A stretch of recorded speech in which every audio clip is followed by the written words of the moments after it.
Welcome friends, welcome back to the kitchen. You might notice we've got a new oven. Our old one broke and I had to replace it. Our old one broke actually 3 times over the last year and I kept replacing different parts and some of the same parts broke twice and that's when I decided to replace it. So I've got this brand new oven. It's made in Italy. So I thought, why not do a vaguely Italian dish for its inaugural run? So we're going to do manicotti stuffed with ricotta and some of our homemade prosciutto.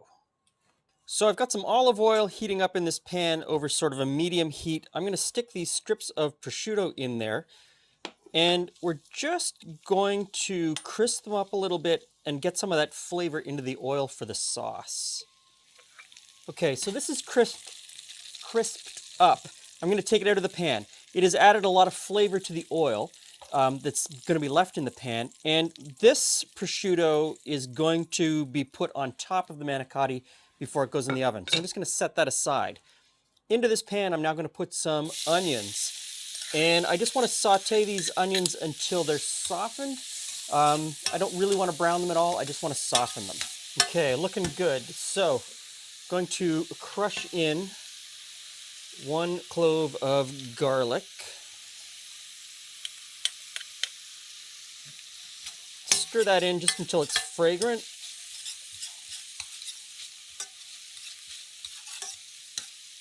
And then I'm going to add a can of tomatoes. You could use crushed tomatoes. I've got whole ones. These will break down as it cooks. Now I'm just going to bring this to a simmer and let the tomatoes break down. I'm going to add a little bit of salt and pepper to it. And I'm also going to tear in some of these basil leaves. And this is just a super plain tomato sauce.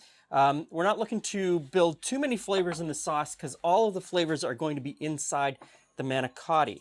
So you want sort of a bright, acidy feel from this sauce. So basil leaves I just pulled off the plant. I'm going to give them a rough tear and stick them in.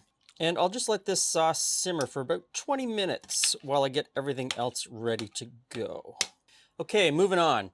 I've got the food processor out and we're going to make the filling in the food processor. So I've got some more of our homemade prosciutto and that's going to go in first, and I'm going to whiz that until it's almost a paste. Okay, so the rest of the ingredients go in now. So this is ricotta, or ricotta, depending on how you want to say it, where you're from. And I'm just going to plop that in. Next in is some spinach. Now, I just took fresh spinach, put it in a bowl, stuck it in the microwave with a lid on it for like 2 minutes. That steamed it, and then I squeezed out as much of the liquid as I possibly could, just to make sure that this doesn't get too liquidy. So I'm going to put that in. Handful of fresh parsley, that goes in. And you don't have to chop it up, just rip it up a little bit with your hands. Next I've got 2 eggs, and so those go right in.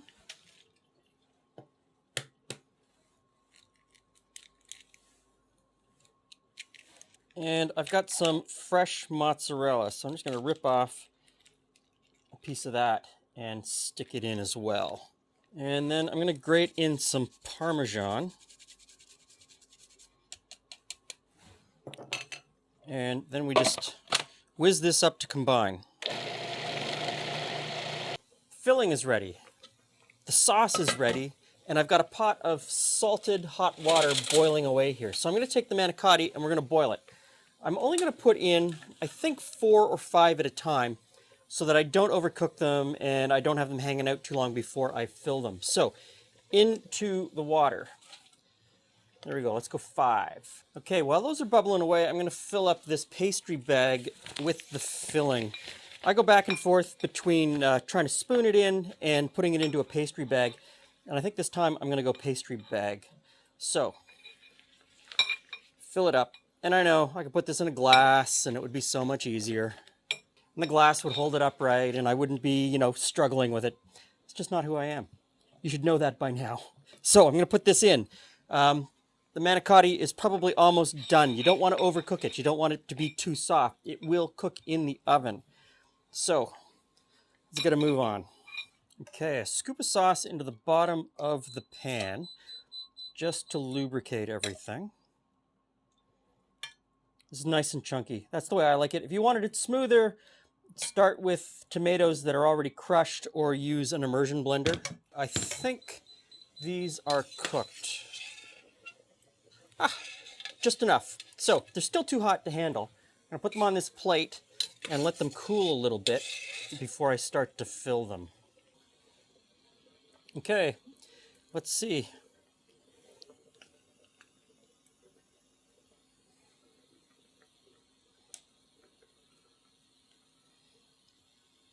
There we go.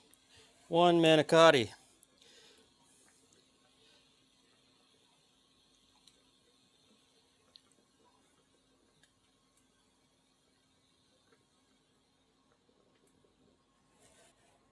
And just keep putting them into the pan. We can arrange them nicely after. Now, I think these are the last 3 that I need to cook. Put those in and just keep filling. Oh, they're hot. Okay, so they can sit here for a little while to cool down a bit if you think they're too hot. Don't burn yourself. It's not worth it. Okay, the last one. That makes 14 manicotti tubes. Now, I'm going to put the rest of the sauce over top.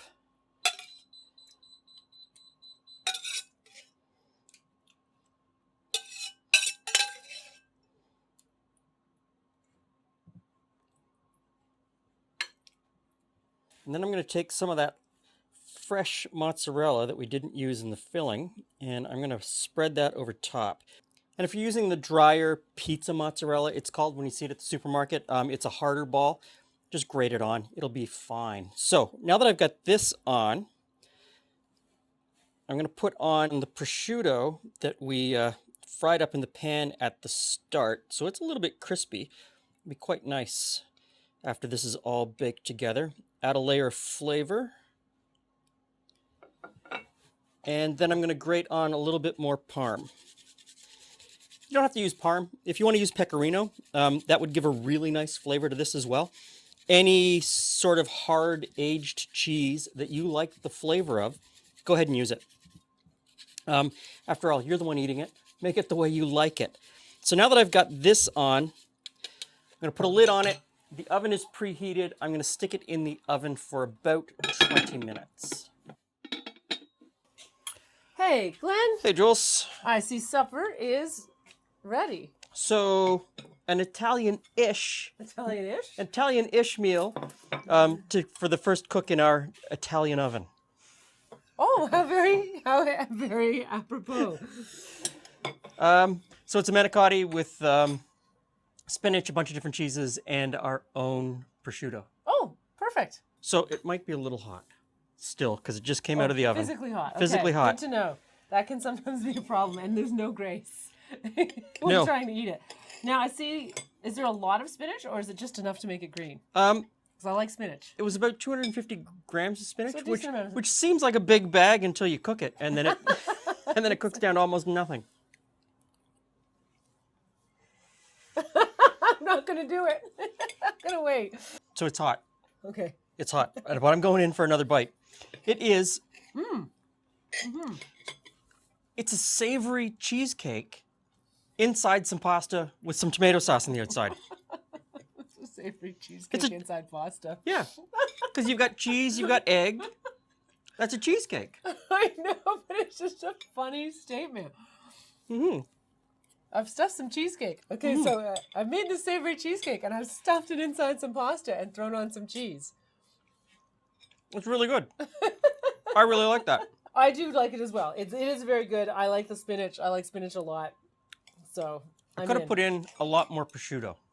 The prosciutto brings like a base note, like a salty, meaty base note, but it doesn't jump out at you. It could have been a little bit more. So I think that's a winner. It was, there were steps that you had to do, and you had to do them in the right order, and you had to get everything. But it really wasn't difficult, not difficult at all. And you could play with that formula as much as you want. Change out the cheeses a little bit.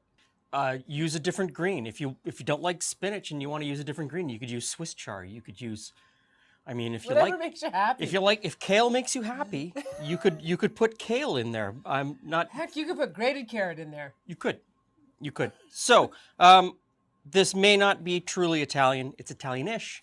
It's really good. Make it your own. Thanks for stopping by. See you again soon.